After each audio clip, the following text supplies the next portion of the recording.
பாரதி ராஜாவோட மகன். பெரிய இடத்து பிள்ளைகளா இருக்கிறதே பெரிய பாதிப்பு. மூளைக்கு வர்ற நோய் நம்ம உணர முடியாது. எனக்கு உணர்ற ஆப்ஜெக்டே மூளை தான். அவர் இயக்குனர் சீக்கிரம்னா அவர் பிள்ளை இயக்குனர் சீக்கிரமா இருக்குமான்னு இன்னொரு ஷாஜகான் படம் எடுக்க வேண்டியதானே. ஒரு ஃபெயிலியரோட உங்க வாழ்க்கை ஃபெயிலியர் எப்படி முடியும்? பாரதி ராஜாவே பேட்டியில சொல்றாரு, எனக்கு அவர் மேல ஒரு பெரிய நம்பிக்கை இல்லை, அவங்கள்ட்ட நீ சர்வே பண்ண முடியாது. செல்ஃப் மேட் மேன், தானா உருவானவர்கள்ட்ட நீங்க இருக்கவே முடியாது. எந்த பேரண்ட்ஸும் தப்புள்ள ஜீனியஸ்னு ஒத்துக்கிறதே. கருப்பை புற்றுநோய் குறித்த சந்தேகங்களுக்கான தங்கம் ஹோப்பை இலவசமாய் அணுகுங்கள். சார் வணக்கம் சார். சார் இப்போ மனோஜ் பாரதி ராஜாவினுடைய மறைவு அவருடைய ரசிகர்களுக்கு மட்டும் இல்லாம திரைத்துறையில இருக்கிறவங்களுக்கும் மிகுந்த சோகத்தை ஏற்படுத்தி இருக்கு. அவருடைய மறைவிற்கு பிறகுதான் பல செய்திகள் நம்ம காதுக்கு கேட்கிற மாதிரி வருது. என்னன்னா அவர் மறைவுக்கு முன்பாக ரொம்ப டிப்ரெஷனா இருந்ததுனாலதான் சொல்றாங்க. இதை நீங்க எப்படி பாக்குறீங்க? டிப்ரெஷன்ங்கிறது எல்லாருக்கும் உள்ளது. அது ஒரு உடம்புல எப்படி கண்ணுக்கு நோய் வந்தா கண்ணாடி போடுறோம், ஒண்ணு ஒரு கிட்னி டயாலிசிஸ் பண்றோம், காதுக்கு செவடாயிட்டா யாரும் கேட்க மிஷின் வைக்கிற மாதிரி மூளைக்குன்னு ஒரு நோய் வரும். பிரெயின் ஃபீவர்லாம் நீங்க குழைக்கிறதே கம்மியான வாய்ப்புகள் தான்.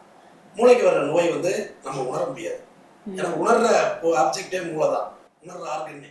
அது தெரியாது ஒரு டிப்ரெஷன். இவருக்கு பொறுத்தவரை பார்த்தீங்கன்னா இவர் இயக்குனர் சிகரம் பாரதி ராஜாவோட மகன்.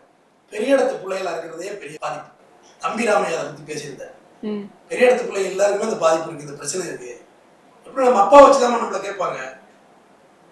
இப்ப இந்த டிவி எல்லாம் பேசுறேன்ல, ஆக்சுவலா ஸ்கூல் படிக்கல பேச்சே வராது. ஓ, நீங்க இவ்வளவு நல்லா பேசுறீங்களே. 5 வயசு வரையும் நான் பேசல, அதான் உண்மை. பேச்சு வரல. அப்புறம் இவங்க பேச்சை நிப்பாட்ட மாட்டானான்னு கேட்கற அளவுக்கு ஆயிடுச்சு. ஓகே, அடுத்து மேடையில் ஏறி பேச வராது எனக்கு.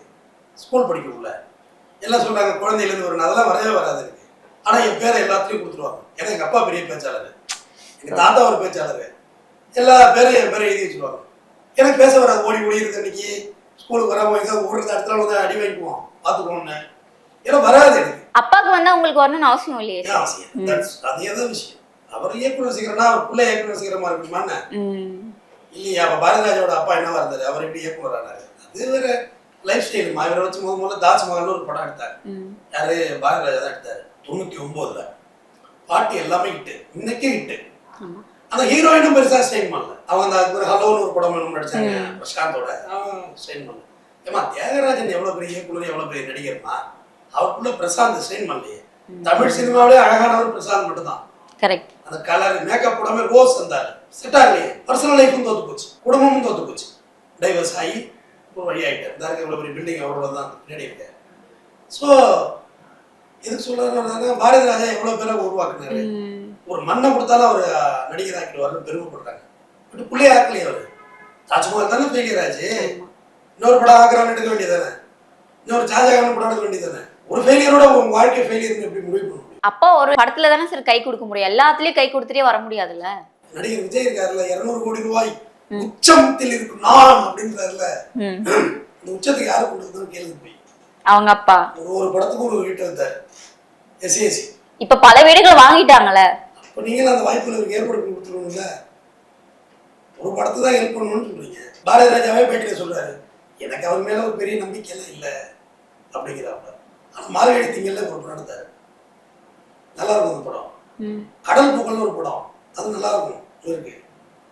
ஸோ பெரிய இடத்து பிள்ளைகள் நம்ம அப்பாவை பீட் பண்ண முடியாது, அப்பாவை ஜெயிக்க முடியாது. அவங்களும் இறங்கி வர மாட்டாங்க. பெரிய கலைஞர்கள்லாம் இருக்காங்கல்ல, அவங்கள்ட்ட நீங்க சர்வே பண்ண முடியாது. செல்ஃப் மேட் மேன், தானா உருவானவர்கள்ட்ட நீங்க இருக்கவே முடியாது.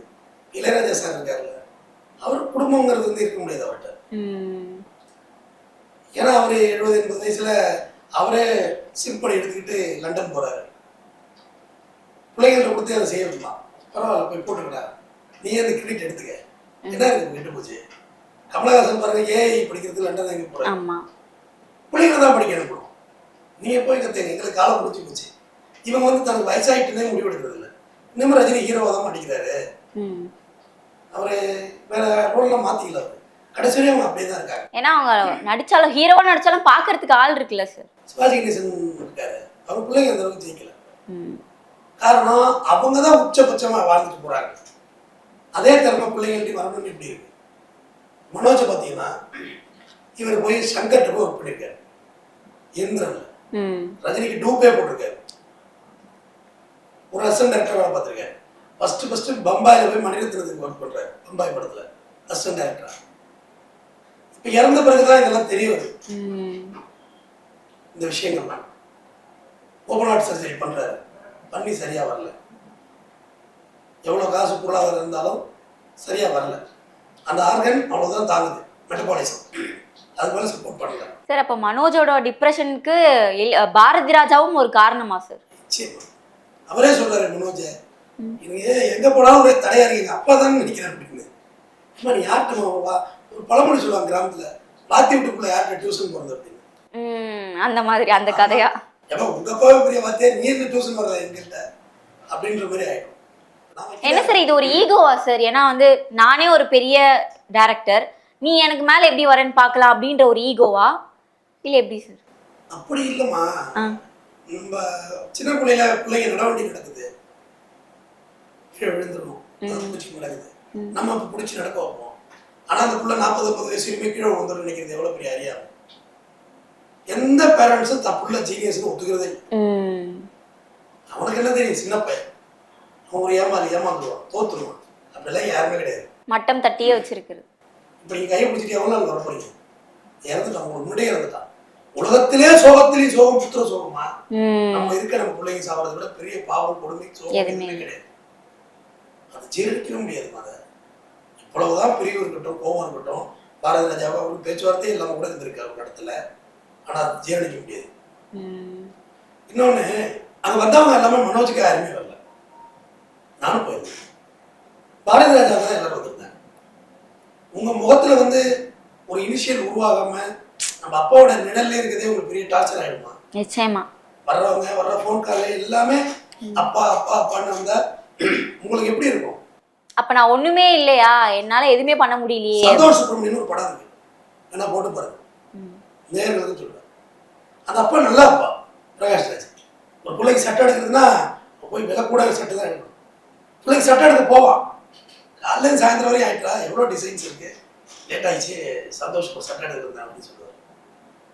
கிளைமேக்ஸில் சொல்லுவாரு யாரு, சந்தோஷ், ஜெயமணி நீங்க ரொம்ப நல்லப்பா, ஆனா எல்லாமே நீங்க தான் பண்ணணும்னு நினைப்பீங்க, உங்களுக்கு பிடிச்ச மாதிரி இருக்கணும். கேரம் போர்டு விளையாடுவீங்க, வா விளையாடுவோம், உட்கார வைப்பீங்க. ஆனா என் கையை பிடிச்சி நீங்களே தட்டா, நான் எதுக்குப்பா விளையாடுறது? அதுதான் இங்க நடக்கிற பெரிய பிரச்சனை. நம்மளுக்கு எதுவும் தெரியாது, நம்மள வேலைக்கு போவாரு, சரி நான் ஏதாச்சும் பண்ணலான்ட்டு போவேன், நீங்களே எல்லா வேலையும் பார்த்து வச்சிருக்கீங்க. அது சிரிக்கிறாங்கப்பா எல்லாரும் ஆஃபீஸ்ல என்ன பார்த்து.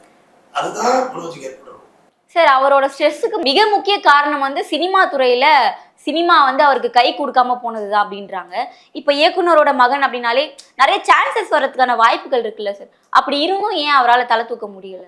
ஏமா சினிமா கை கொடுக்குது, கை கால் கொடுக்குது எல்லாம் மேட்டர் கிடையாது. எல்லா துறையிலையும் நீங்களா பார்த்து டெவலப் பண்ணிட்டாதான் உண்டு. பெரிய பொலிட்டீஷியன் விட்டு பையன் பொலிட்டீஷியனே ஆகுறது இல்லை, சர்வே பண்ண முடியல, தோத்து போறாங்க. பெரிய பெரிய லீடர் விட்ட பையனே சொல்றேன். அது காரணம் இண்டிவிஜுவல் ஸ்கில் வளராது. நம்ம வளர்ந்தாதான் ஜெயிக்க முடியும். பெரிய பெரிய மன்னர் விட்டு பிள்ளையெல்லாம் ஏன் ஜெயிக்கல, நாட்டெல்லாம் தோத்தாங்கன்னா எதுவுமே தெரியாம வளர்க்குறது அந்த பிள்ளைக்கு. இந்தியாவிலே வேலுநாச்சியார் தான் 14 வயசுல அரியணை ஏறினாங்க, போருக்கு போனாங்க. அந்த பிள்ளைக்கு வந்து வித்தை கற்றுக் கொடுக்குறாங்க மாஸ்டர் வாழ்ச்சண்டை. கடைசியாக அந்த மாஸ்டர் அதில் பங்கேற்கிறாரு, அவரும் தோத்து போகிறார் வேலுநாச்சியார். ஒரே சந்தோஷம், பாராட்டு விழா நடக்குது.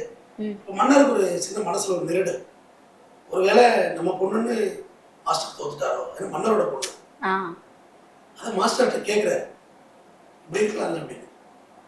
மாஸ்டர் சொல்ல, இல்லவே இல்லை, உங்க பொண்ணு என்னமா கட்டி சுத்துறீங்க, என்ன இப்படி கேட்டுட்டீங்க அப்படிங்கிறாரு அவரு.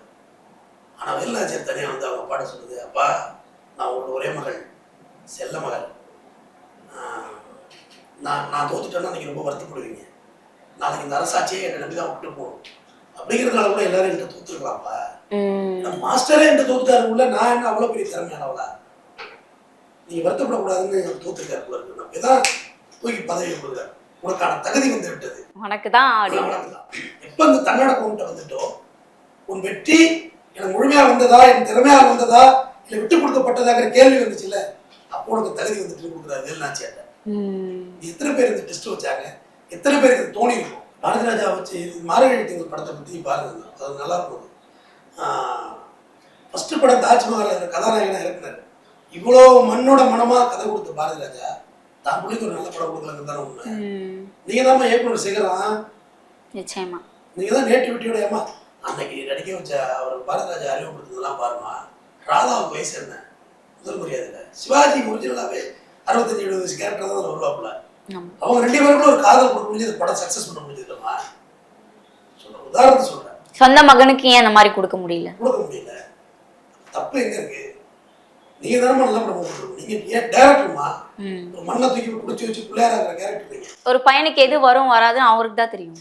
ஃபர்ஸ்ட் படத்திலேயே இவரோட கலரை விட்டு ஓவர் மேக்கப் போட்டு அந்த கதை கிழமே தப்புமா. தாஜ்மஹால் கதை கிழமை நல்ல காதல் கதை, அது கதை களம் தவறா இருக்கும், நேட்டிவிட்டி இல்லாம இருக்கும், செட்டு அப்படியே தெரியும்.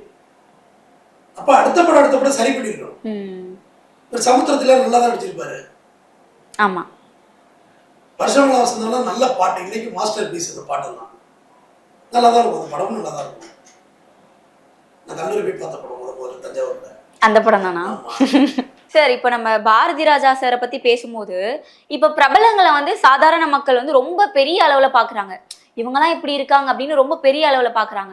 ஆனா இவங்க வீட்டுக்குள்ள போய் பார்த்ததா தெரியுது, அப்பா ஒரு வீட்டுல, மனைவி ஒரு வீட்டுல, மகன் ஒரு வீட்டுல அப்படின்னு எல்லாரும் தனித்தனியா இருக்காங்க. அவங்களோட லைஃப் ஸ்டைல பார்த்துட்டு இருக்காங்க. யாருமே ஒற்றுமையா குடும்பமா இல்லவே இல்லை சார். இது எதன் காரணமா சார் இருக்கும்? இல்லம்மா, அதாவது நமக்கு ஒரு விஷயம் தெரியுதுங்கிறதுனால மற்ற எல்லாரும் அறிவுல கம்மியானவங்க நினைக்கிறோம். அது முதல்ல தப்பு.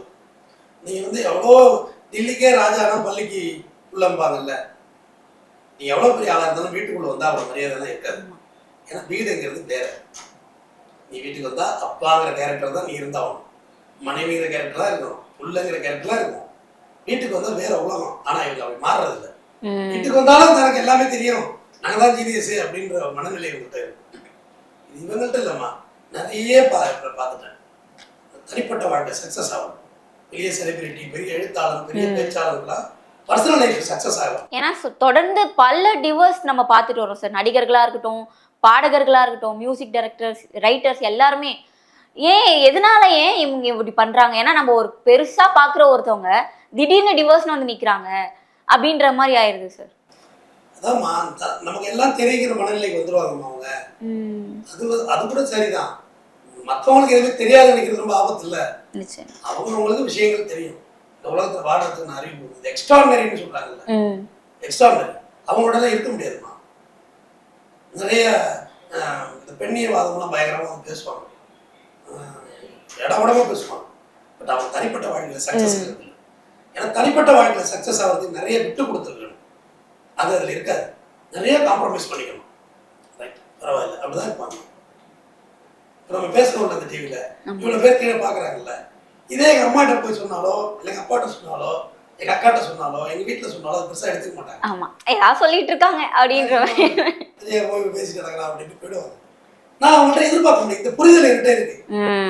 என் ஃப்ரெண்ட்ஸு லைக் பண்ண மாட்டாங்க, என்ன இங்கே உறவுல என்ன லைக் பண்ண மாட்டாங்க. எனக்கு தெரியும். இந்த புரிதல் உங்கள்கிட்ட வேணும். உலகத்தோட பார்வையை பத்தி உங்களுக்கு தெரிய மாட்டேங்குது. இவங்கெல்லாம் எப்படி சொல்றதுன்னா, மார்க்ஸ் இருக்காருல்ல, கார்ல் மார்க்ஸ், அந்த ஜென்னி மார்க்ஸ், அதாவது லவ்வுக்கு பயங்கரமா சொல்லுவாங்க. மாரை பிடித்து இழுத்த போது குழந்தைக்கு பால் வந்த ரத்தம் வந்துச்சு, அந்த அளவுக்கு வறுமை. ஆனா அவங்களுக்கு தெரியாதுமா, மார்க்ஸ்க்கு தெரியாது இது நம்ம வறுமையில இருக்கோம்னு. மார்க்ஸ்க்கு தெரியாது. பாரதியார் இருக்கார்ல, அவர் வந்து பசியோட வர்றாருன்னு சொல்லிட்டு பொண்டாட்டி போய் பக்கத்து வீட்டுல அரிசி வாங்கியாந்து பொங்குறதுக்கு வச்சிருக்கு, அடிச்சு மேல தூக்கி போட்டு மேல அள்ளி வீசுறாரு. காக்கை குருவி எங்க ஜாதி, கடல் மலை எங்க கூட்டம். காக்கா குருவி எங்க பொறி சாப்பிடும். ஏன் உனக்காக பக்கத்து வீட்டுல சாப்பாடு வந்திருக்கேன், அரிசி புதுசா வந்திருக்காரு, பட்டியோட இருக்கிற கொஞ்சம் கொடுங்க. குடும்பம் எவ்வளவு வறுமையில இருக்க தெரியல பாத்தீங்களா அவருக்கு. பாரதிக்கு சொல்றோமா, குடும்பம் பிறந்தது பசியும் பட்டினி. பாரதியுமே பசியும் பட்டினி தான். அப்ப அந்த கால பாரதியார்ல இருந்து இந்த கால பாரதி ராஜா வரைக்கும் எல்லாம் அப்படிதான் இருக்காங்க. பர்சனல் லைஃப் தோத்துருமா அது. நீங்க பாருங்க, சுதந்திர போராட்ட தியாகில இருந்து ஒரு லிஸ்ட் எடுங்க. வாவுசி கப்பலே வாங்கி விட்டாருமா, பர்சனல் லைஃப் தோத்து போச்சு. வாவுசி ஜெயிலில் அழகி வந்து 2 பேர் தான் இருந்தார். கணக்கு பிள்ளைங்க இன்னொருத்தர் சுப்பிரமணிய சிவாவும், வேற யாருமே வரல. யதார்த்தம்னு ஒன்று இருக்குது. நீங்க பொது சேவை எல்லாம் செய்ய வேண்டியதான், எல்லாம் நான் வேண்டாம்னு சொல்லலை. ஆனா உங்களை நம்பி இருக்கிறாங்கல்ல உங்க ஃபேமிலி, அவங்களுக்கு தான் நீங்க முதல்ல விசுவாசமா இருக்கணும். எந்த எதிர்பார்ப்பும் இல்லாமல் இந்த உலகத்துல பிறந்திருக்கிறது உங்க பிள்ளைங்கம்மா. உங்க பிள்ளைங்களுக்கு நீங்க என்ன பண்ண போறீங்க? இப்ப நீங்க கல்யாணம் ஆகாத நீங்க தான் புருஷன் முன்னாடி நீங்க சண்டை போட்டுக்கிறதே 2 பேரும் குறைச்சிக்கலாம் லப்ப லப்ப லப்பன்னு. ஆனா ஒரு பிள்ளைங்க பொறுத்துனா அப்படி இருக்கக்கூடாது. அவங்களுக்காக நம்ம வாழ பழகணும், டெடிகேஷன் பண்ணணும், தியாகம் தான் பண்ணணும். வேற என்ன பண்றது? இப்போ பசங்க இருக்கிறவங்க தான் சார் அதிகமாக டிவோர்ஸ் பண்ணிட்டு போறாங்க. அப்பா கிட்ட ஒரு நாள் அம்மா கிட்ட ஒரு நாள் இருந்துக்கோங்க. உள்ள தப்பா போயிடும், பாவம் ரொம்ப போயிடும். இந்த உலகத்துல நம்ம தான் கேட் பாஸ் கொடுத்தோம் பிள்ளைக்கு, நம்ம தான் வாழ வழி கொடுக்கணும். இந்த நீயாரா நான் ஒரு டாக் ஷோ, அது ஒரு அப்பா அம்மா வந்து ஓடி போயிடுது. பையன் வயசு தாடி மீசையெல்லாம் வச்சிருந்தான், 20-25 வயசு புரிதல். ஏன் நீங்க கல்யாணம் பண்ணிக்கலன்னு கேட்டார். கோப்பி தான் கேட்டார். நான் 2 முடிவு எடுக்கணும். நான் ஒரு கல்யாணம் பண்ணிக்கிட்டா அது எனக்கான பொண்டாட்டியே இருப்பாங்க, பட் அவங்க வாழ வருவாங்க. அப்போ என் பிள்ளை லைஃப் கஷ்டமாயிடும். அவனும் சொல்றான் கல்யாணம் பண்ணிங்கப்பா அப்படின்னு சொல்றான். ஒரு நாள் நடக்க உள்ள பார்க்கலாம். ஆனா அவனோட திருமணத்துக்கு பிறகுதான் அதை பத்தி நான் யோசிக்கிறேன். இதுக்கு தான் தியாகம். உங்களை நீங்க ஒரு 1000 வாட்டி சொல்லி காமிச்சிருக்கீங்கம்மா. 1000 வாட்டி நீங்க செஞ்ச குடும்பத்துக்கு டெடிகேஷன் இருக்குல்ல, அது சொல்லி காமிச்சிருக்கீங்க. ஆனா ஒரு ஆணுக்கு சொல்லி காட்ட தெரியாதவன். அவன் ரொம்ப ஆண் வந்து ரொம்ப அப்பாவி, ரொம்ப பாவம், பரிதாபத்துக்குரியவன். இதெல்லாம் தெரியாது. சரி, இப்போ மனோஜ் அவர்களுக்கு கூட இவ்வளோ ஸ்ட்ரெஸ் இருக்கும்போது நம்ம சினிமாவில் இருக்க பலர் அவருக்கு தெரியும், அவர் ஷேர் பண்ணியிருக்கலாம்ல சார். எதுக்கு அவருக்குள்ளேயே போட்டு அதை புழுங்கிட்டு இருக்கணும்? ஏன்னா நிறைய செலிபிரிட்டி ஃப்ரெண்ட்ஸாக இருப்பாங்க, அஃப்கோர்ஸ் நிறைய பேர் வருவாங்க போவாங்க. இவருக்கு நிறைய பேர் பழக்கம் ஏற்பட்டிருக்கும். சொல்லி ஷேர் பண்ணியிருந்தா இவ்வளோ பெரிய பிரச்சனை இருந்திருக்காதே சார். முதல் விஷயம், நீங்க ஷேர் பண்றதெல்லாம் கேட்கறதுலாம் இங்க ஆள் கிடையாது. அதுதான் 2 பேரும் தனியாக உட்காந்து பேசிட்டு கிடக்குறோம். ஓகேவா? இதோ ஒரு கல்யாணம் முடிஞ்சு மீட்டிங் போட்டு ஒரு 200 பேரை வரவழைச்சு பேசினாலும் கேட்காது இல்லை. அவங்க பஃபேல ஒருத்தர் ஜோர் போட்டுட்டு இருக்கான், ஒருத்தர் பார்க்கிங் கூட காரை விட்டுட்டு இருக்கா, ஒரு ஓரமாக சரக்கு போட்டுட்டு இருக்கா. நம்ம பாட்டு பேசிட்டு வேண்டியதான். அந்த கிழமை தனியாக உட்காந்து பேசிட்டு இருக்கோம்ல, அதெல்லாம் இங்கே கேட்கலாம் ஆள் இல்லைம்மா. யாருக்கிட்ட சொல்லுவீங்க? நீ போய் சொல்லிப்பாரு, உனக்கு கவலையெல்லாம் சொல்லிப்பாரு. முதல்ல உன்னை ஏறலாம பார்க்குறான், இவ்வளோதானா நீ, இவ்வளோதானே கொடுக்க ஒன்று. பெரிய வீட்டில் எல்லார் வீட்லையும் இது பிரச்சனை இருக்குமா? இப்போ இருக்க எல்லார் வீட்லையும் எல்லார் வீட்லையும் பிரச்சனை. ஏன்னா அந்த புரிதல் வந்து வரல. இவ்வளோ ஏன் சொல்ற? நான் எங்கள் அப்பாட்ட பேசி பல ஆண்டுகள் ஆகுது. என்ன சார் சொல்றீங்க? ஏன் சார்? 2 பேருமே பேசிக்கிறது இல்லை, சண்டை ஒம்பு அப்படியே போச்சு, பம்பா போச்சு. எனக்கு 40 வயசு ஆயிட்டு. இன்னும் நான் தான் எவ்வளோ இருந்துட்டு போறேன், இல்லை அவர் தான் எவ்வளோ இருந்துட்டு போறாரு. நீங்க போய் பேச வேண்டியது 1000 இருந்தாலும் அப்பா தானே சார். சரியா வரலம்மா, நீ சொல்றதெல்லாம் செஞ்சு பாரு. அப்படி நான் சொன்ன ஒரு நிமிஷத்திலேயே நீ எனக்கு அறிவுரை சொல்றவனா மாறிட்டேன், ஒரு செகண்ட்ல. ஆனா அந்த இடத்துல இருக்க எனக்கு எவ்வளோ தெரிஞ்சிருக்குது, புரிதல் இருந்திருக்கும். போய் பேசி பார்த்தாச்சு, ட்ரை பண்ணி பார்த்தாச்சு, ஆனா அது செட் ஆகல. ஏன்னா நம்ம இவன் கிட்ட போனாலே இவன் ஏதாவது நம்மகிட்ட வித்த காமிக்க வர்றாங்கிற மாதிரி அவர் நினைக்க ஆரம்பிச்சிட்டாரு. ஏதோ இவன் பண்ண போறான், நம்மள இல்லாத வேலை நம்மளை சுத்தி விட போறாங்கிற மாதிரி ஒரு இதாயிடுச்சு, நீட்சி ஆயிடுச்சு. இப்ப எனக்கு இதுல பெரிய ஒருத்தர் அந்த பாரதி ராஜா வீட்டுல என்ன நடந்திருக்குன்னு என்னால சொல்ல முடியுது. அதுதான் இவ்வளவு அதை பத்தி பேச முடியுது எனக்கு. உங்களால கனெக்ட் பண்ணி அதை பேச முடியும். ஆமா, கனெக்ட் பண்ண முடியும். நான் கனெக்ட் ஆகிருக்கேன்ல. எங்க அப்பா வயசு 65 வயசு ஆகுது, இன்னமும் அவரே தன்னோட ஹீரோயிசத்தை விடவே இல்லை. நான் எங்க என்ட்ரி என்ன ஆகுறது? எனக்கான ஓப்பனிங்கே இல்லை. அதுதான் பாரதி ராஜா வீட்டிலே நடந்தது. அப்ப அப்பாக்கள் வந்து மகன்கள் இல்ல மகளுக்கான ஸ்பேஸ் கொடுத்தா சமூகத்துல பிரச்சனைகள் வந்து குறையும் அப்படின்னு சொல்றீங்களா? வீட்டுல கொடுக்கறது இல்லம்மா, கொடுத்தாகணும்மா, கொடுத்தே ஆகணும். நீங்க ஒரு செஸ் போர்டு விளையாடணும்னு வச்சுக்கலாம். நான் எங்க அப்பாட்ட இருந்து கத்துக்கிட்டது வந்து நான் என் பிள்ளைங்கள்ட்ட தான் எக்ஸிக்யூட் பண்றேன். நிச்சயமா. நான் இன்னமும் போய் திருத்துறதோ நான் சேர்றதோ ஆல்டர் பண்றதோ எனக்கு வழி இல்லை. அதுக்கான காலம் முடிஞ்சுது. எவ்வளவோ நம்ம இறங்கி போய் பேசினாலுமே அது செட் ஆகலை. இப்போ என் பிள்ளைகிட்ட நான் செஸ் போர்டு விளையாடுறேன்னா என் பிள்ளைகிட்ட நான் தோத்து தான் போறேன். நான் செஸ் போர்டு பக்கா பிளேயர், இத்தனை வருஷத்துக்கு பிறகு சொல்றேன், கம்பீரத்தோட சொல்றேன். உட்காந்து விளையாட முடியாது, அடிச்சு வைக்கிறது எப்படி இருந்தாலும் அடிச்சுட்டு கேட்க. ஆனா என் பிள்ளைகிட்ட அசால்ட்டா தோத்து போகும். அவன்கிட்ட தோத்து போறது தான் சரி. அது ஒரு சந்தோஷம் இல்லையா பசங்க கிட்ட தோத்து போறது? அதுதான் ஆப்ஷன். சந்தோஷம்லாம் தப்புமா. அதுக்காக நான் என் சந்தோஷத்தை இடத்துல தான் போடுறேன். சந்தோஷம் அந்த வார்த்தையை பயன்படுத்தி நான் துக்கப்பட்டதா அர்த்தமாயிடும். நான் துக்கப்பட்டு என் பிள்ளைய வளர்க்க வேண்டாம். நான் விடுறது தான் சரி, அதுதான் தர்மம். நான் தான் தோத்து போகணும், நீ தான் ஜெயிக்கணும். அப்பதான் வந்துட்டு இந்த கான்ஃபிடன்ட் லெவல்னு உருவாகும். நம்ம அப்பா எவ்வளவு பெரிய பிளேயர், அவரே நம்ம வின் பண்ணிட்டோம் அப்படின்றது உருவானாதான் அவன் வருவானே அடுத்த கட்டத்துக்கு நகராரு. நானே இடம் கொடுக்காம ஜெயிச்சுக்கிட்டே இருந்தேன், கடைசி வரை எத்தனை வட்ட தோத்து போறது அப்படி அந்த கேம் மேலே வெறுப்பு வந்துடும். அதுதான் மனோஜுக்கு ஏற்பட்டுச்சு. பெரிய லெஜெண்ட் வீட்டில் இந்த பிரச்சனை இருக்கு, நான் பார்த்து சொல்றேன்னு நிறைய இடத்துல நான் டிராவல் பண்ணிட்டேன். இந்த பிரச்சனை இருக்கு, கடைசி வரையும் அந்த இருக்கிற சொத்து ப்ராப்பர்ட்டி எல்லாம் வச்சுக்கிட்டு உட்காந்துக்கிறாங்க. கடைசியா அவங்க ஒரு நாள் ஒன் ஃபைன் டே அவங்க செத்து போவாங்க, இல்லை ஒன் ஃபைன் டே அந்த புள்ள செத்து போவோம். அப்போ அது யாருமே நிர்வகிக்காத இருக்காது. இப்போ நான் இருக்கிறேன்னு வச்சுக்கோ, நான் நல்லா ஆரோக்கியமா இருக்கு, பிள்ளைகிட்ட எல்லாம் எல்லாத்தையும் கொடுத்து ஆரோக்கியம் செய்யடா ட்ரை பண்றா ஃபெயிலியரா அப்பா நல்லா இருக்கிறேன் தூக்கி விட மறுபடியும் விளையாடு பண்ணு பாத்துக்கலாம் பார்த்துக்குவோம் அடுத்த கேம் மறுபடியும் விளையாடுவோம் அதுதான் கேம் புள்ள ஜெயிப்பான் உண்டே நான் இல்லாதப்ப என் புள்ள தானா பிசினஸ் பண்ணியோ இல்ல தானா அதை ஹேண்டில் பண்ணி தோத்து போயிட்டான்னா அவன் யார் தூக்கிடுவான் அவனை தூக்கி விடாது இருக்காது 83 வயசாகுது பாரதி ராஜாவுக்கு 48 வயசாகுது பிள்ளைய தூக்கி விடணும்லமா இப்ப என்ன ஆயிடுச்சு டோட்டலா முடிஞ்சு போச்சா இதுக்கப்புறம் வருத்தப்பட்ட எந்த யூஸும் இருக்கவுள்ளே சந்தோஷம் பேசி பழகும் நான் இன்னைக்கு சொல்றேம்மா நான் எங்க அப்பாட்ட பல முறை முயற்சி பண்ணியிருக்கேன் எப்படியா சேர்ந்தவங்க நிறைய விட்டு கொடுத்து சமாதானமாயி ஏன்னா எவ்வளவு நாள் இருக்க போறோம் யார் இறந்த பிறகு யார் அழுதும் பிரயோஜனம் இல்லை பாரதி ராஜா அழுதாரு நான் துடிச்சே அழுது போனாரு அவர் வயசு வேற ஆயிட்டு பார்க்கவே முடியல நன்றாவே இருந்துச்சு மனுஷன் அப்படி நொந்து போறாங்கடா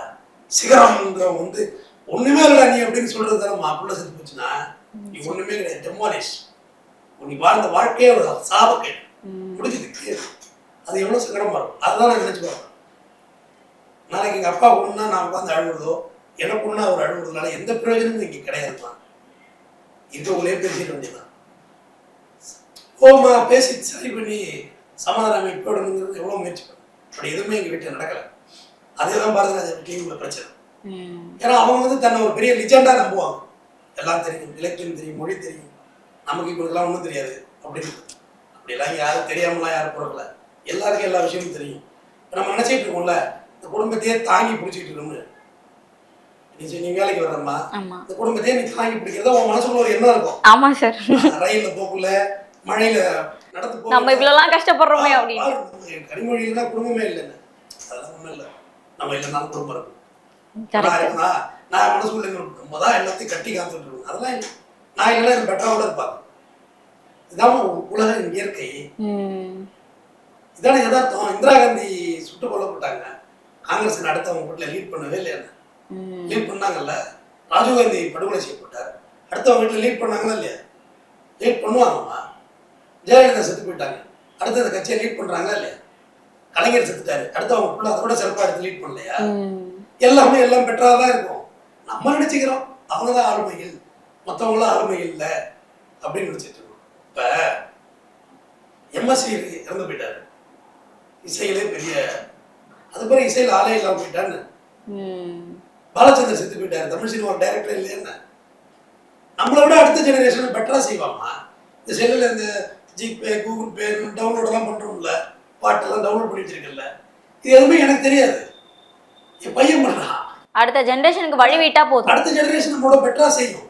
அந்த எண்ணம் முதல்ல வேணுமா முதல்ல 40 எனக்கு 40 வயதாயிட்டு ஒரு மாடி படி 3-4 படி ஏறதுதான் முடியல ஓட முடியல நான் ஜிம்மு ஃபிட்னஸ் ட்ரெயினர் தான் இன்னைக்கு பழைய வெயிட்டுனால தூக்க முடியாதானே இல்லை அப்போ நம்ம எதை உணர்றோம் நம்ம 40 ஆகிட்டு சுகர் என்ட்ரி ஆகிட்டு ப்ரெஷர் என்ட்ரி ஆகிட்டு கொலஸ்ட்ரால் என்ட்ரி ஆகிட்டு கண் பவர் இந்த லைட் போட்டு போட்டு கண்ணு சிவக்க ஆரம்பிச்சிட்டு எனக்கு கண்ணாடி போடணும் கண்ணாடி போட எனக்கு கொஞ்சம் கஷ்டமா இருக்கு ஸோ நான் எனக்குள்ள சில வயோதிகத்தில் சிலது நடக்க ஆரம்பிக்குது அப்புறம் நான் எப்படிலாம் செட்டில் பண்ணணும் அப்படின்ற ப்ரிப்பரேஷன் என் மைண்டில் இருக்கு பாலிசி போடுறது மியூச்சுவல் ஃபண்டில் பணத்தை போடுறது நம்ம போனால் நம்ம ஒரு நிம்மதி அவங்க சேஃப்டியாக இருக்காங்க அப்படின்ற ஒரு மனநிலையை வகுத்துட்டேன் அந்த நிறைவுக்கு வந்துட்டாங்கன்னு சொல்லுவாங்கல்ல ஓகே ஃபைன் ஒன்றும் பிரச்சனை இல்லை அந்த மாதிரி எல்லாரும் நிறைவுக்கு வந்துட்டா அவங்களோட குடும்ப வாழ்க்கையும் நல்லா இருக்கும் அப்படின்றதுதான் உலகத்திலே மாற்றம்ங்கிற வார்த்தையை தவிர பாக்கி எல்லாமே மாறும் எல்லாமே மாறும் மாறாம எதுவுமே இருக்கு ஒரு 50 வருஷத்துக்கு முன்னாடி மெட்ராஸ் இப்படி இருந்துச்சா இந்த இடம் இல்ல காடாகிறது செய்யும் நீ இவ்வளவு பெரிய பில்டிங் வந்திருக்குல்ல இதெல்லாம் மனிதனோட முயற்சி தானம்மா எங்கேயாவது ஒரு பூதமா எல்லாத்தையும் மாத்தி வச்சுட்டு போச்சு இல்ல இல்ல மனித முயற்சி தானே ஏமா 200 வருஷம் வெள்ளக்காரன் இருக்காம நம்மள அது மாதிரி நம்ம தனியா சட்டம் ஏற்றி பாராளுமன்றம் வச்சு நம்ம ரூல் பண்ணிக்கலாம் நம்மள வெள்ளக்காரரோட நம்ம ஜனநாயகத்தில் நல்லா தானே இருக்கிறோம் நிச்சயமா வெள்ளக்காரன் ரயில்வே ஸ்டேஷன்லாம் கட்டினான் ஹைகோர்ட்டை கட்டினான் நம்ம தானே இருக்க போறோம் சூரியன் மறையா நாடுனா வெள்ளக்காரன் ஏன்னா எந்த ஒரு நாட்டுல சூரியன் ஒதுக்கி அது பிரிட்டிஷ் எம்பையர் இருந்தான் அவன் ஆட்சி பண்ணிட்டு இருந்தான் அதான் சூரியன் மறையா நாடு இங்கிலாந்து புது கேள்வி ஐஏஎஸ் கொஸ்டின் ஆன்சர் இது ஆமா ஆனா அந்த ஆட்சியே இன்னைக்கு இல்லாம போச்சுலம்மா அவ்வளவு பெரிய அடால்ஃப் ஹிட்லர் ஜெர்மனிய கொன்னு போச்சாமா எங்கம்மா போச்சு உன்னோட ரூலு கண்ணெதிர சொல்றோம் தலைவர்கள் பேர்லாம் இடியமின் எங்கம்மா போனாரு நெல்சன் மண்டேலா எங்க போனாரு சிங்கப்பூரே தூக்கி நிறுத்தினார் மார்க் லிக்வானி இப்ப இல்லையே சிங்கப்பூர் ஆட்சியே இல்லாம போயிட்டா அதை விட பெட்டராக நடத்திக்கிட்டு தான் இருக்காங்க உதாரணத்தை தான் சொல்றேன். எல்லா கட்சியும் வாஜ்பாய் இருந்தாரு, இடையில போச்சு, பிஜேபி இடையில இல்லாம இருந்துச்சு. அடுத்து நரேந்திர தாஸ் மோடி வந்து மறுபடியும் 3வது வாட்டி பிரதமர் ஆகலையா? ஒரு டீ கடையில டீ ஆத்திட்டு இருந்தவர் தானே. பெருமையா சொல்லி ஒன்றும் தப்பு இல்லை. ரெண்டு இருக்கு. ஒரு எளிய குடும்பத்திலேருந்து வந்து வர முடியுது இல்லம்மா, வருவாங்கம்மா, எல்லாரும் வருவாங்க, அவங்க ரூல் பண்ணிக்குவாங்க. நம்ம என்ன நினைச்சிட்டு இருக்கோம், நம்ம இல்லைன்னா எதுவுமே இல்லை, இவங்களுக்குலாம் என்ன தெரியும் அப்படின்னு தூக்கி சின்ன வயசுல தான் சொன்ன வேலுநாச்சியார் சொன்னேன். 14 வயசுல அரியணை ஏறுது வேலுநாச்சியார். அவங்க அப்பா கொடுத்துட்டாரு, ஓ பார்த்தோம். அப்ப நம்ம திராணியோட இருக்குள்ள நம்ம பிள்ளைங்களை ஸ்டடி பண்ணுவோம். அது பாரதி ராஜான்னு இல்லைம்மா. இப்ப ரஜினி சார் இருக்காருல்ல, இந்த ரஜினி சார் நிறைய விஷயத்துல பிடிக்கும். ரொம்ப இனிமையா பேசுறது, ரொம்ப யதார்த்தமா பேசுறது, பெருசா அறிவு வச்சுக்கிறது இல்லை, யாரை பத்தி புறம் பேசுறது இல்லை. அப்படியா தெரியலையே, அவ்வளவுதான் ஒரு ஆன்சரு. ஒரு 4 ஃபுல்லாக விவேக் பேசிட்டு இருந்தாரா, நான் அடுத்தவனை பத்தி ஒரே ஒரு வார்த்தை பேசல ரஜினி. நான் அந்த பண்பை தான் நான் வச்சிருக்கேன். நானும் பேசுறது இல்லை, யாரை பத்தி தவறா பேச மாட்டேன். அப்படியா சரி, அவ்வளவுதான். என்னை விமர்சிச்சே பேசுற விட ஓ ரைட் தேங்க்யூ, அவ்வளவுதான். வேற என்ன செய்யறது? இதுக்கெல்லாம் ஆன்சர் பண்ணிட்டு ரியாக்ட் பண்ணிட்டு இருக்க முடியாது. ரஜினி அவர் பொண்ணுக்கு அவ்வளவு வாய்ப்புகள் கொடுக்குறாருமா. படம் நடிச்சு கொடுக்குறாரு, பணம் கொடுக்குறாரு, படம் எடுத்து சொல்லி படம் கொடுக்குறாரு. அது ஃபெயிலியரா தான் ஆக்குறாங்க, ஆனால் கொடுத்துட்டு தான் இருக்கிறாரு. சரி, ஓ பண்ணு. ஏன்னா தாம் பொண்ணு இல்லையா, அதனால நான் வாழ்ந்த வாழ்க்கைக்கு சான்றாவது இன்னொரு உயிர் தானம்மா. ஒரு கணவன் மனைவி வாழ்ந்ததுக்கு சான்று என்ன? இன்னொரு புள்ள. அந்த சான்றுக்கு நம்ம சான்றோட ஆக்குறது நம்மளோட வேலை தானே. பிள்ளைய பத்துட்டோம் எல்லாம் சொல்லுவாங்க, படிக்க வச்சோம்ல அப்படின்னு. என்னத்தை படிக்க வச்சீங்க? எல்லாருக்கும் அப்படிதான். என் துறையில எல்லாம் இண்டிவிஜுவல் வருமானமே கிடையாது, மந்த்லி இன்கம்லாம் கிடையாது. உங்களுக்கு மாசம் ஒரு சம்பளம் கொடுப்பாங்க, எங்களுக்கு அப்படி இல்லையே. கோர்ட்டில் போகணும், கேஸ் வரணும், அதில் காசு வரணும், அதை வச்சு குடும்பம் நடத்தணும். இப்படிதான் எல்லாரும் சர்வே பண்ணிட்டு இருக்காங்க. நம்ம இன்னமும் போயிட்டு அப்பா செய்யலன்னு நான் நினைக்கிறதும் தப்பு. நானே அப்பா போயிட்டேன், நான் தானே என்ன வழி நடத்திக்கணும். யதார்த்தம் தானம்மா, புரியுதல். நம்ம ரொம்ப எளிமையா சிரமப்பட உள்ள நம்ம கூட எல்லாரும் இருப்பாங்கம்மா. பட் நீங்க முண்டி எடுப்புக்குள்ள யாருமே இருக்க மாட்டாங்க.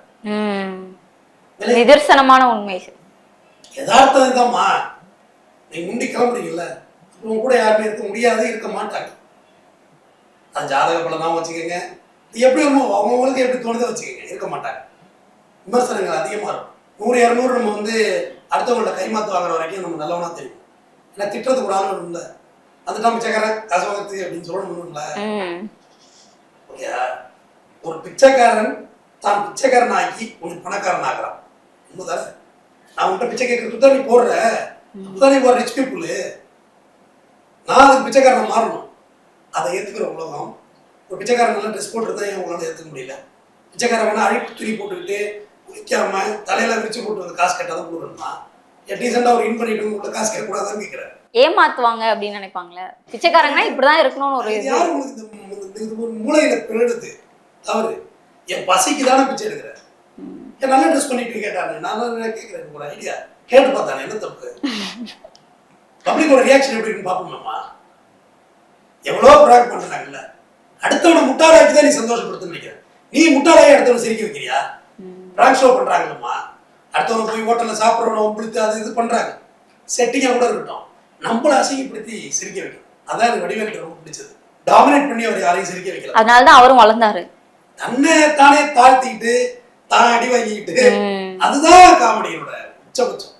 அதாவது கசக்கும் உண்மையை விட இனிக்கும் பொய் மேலாடுதுன்னு நான் நினைக்கிறேன்.